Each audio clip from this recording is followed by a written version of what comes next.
So how can you enhance photo quality in Photoshop on the iPad? Let's get started. If you're new on this channel, make sure you subscribe so you don't miss tutorials and videos like this one, right? So make sure you have your Photoshop ready, just import your pictures, right?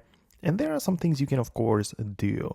First of all, you can adjust some basic stuff, right? Like you can change the exposure and the sharpening and all of the color curves, right? Which are available to be changed right here, right? So what you have to do is to select the layer because it kind of works that way, right? You can have to select the layer and you can change some things like, of course, add the effects, right? You have some filters in place and all of those things which you get to manage right here. So this is pretty useful because you have that options available.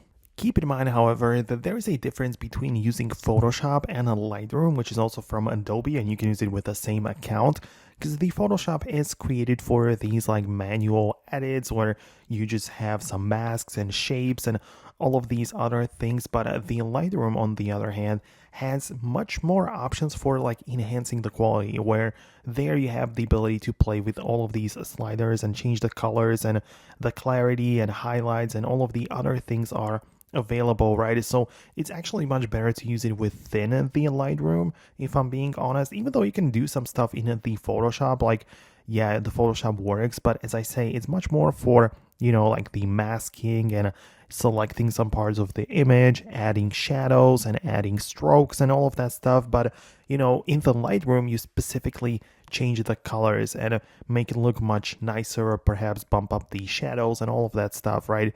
So that's how it works. That's like the main difference. Let me know in the comments below if you managed to make it work, or in case you have some specific questions, leave them there, but most definitely subscribe so you do not miss tutorials and videos like this one. Thanks a lot, and I'll talk to you later.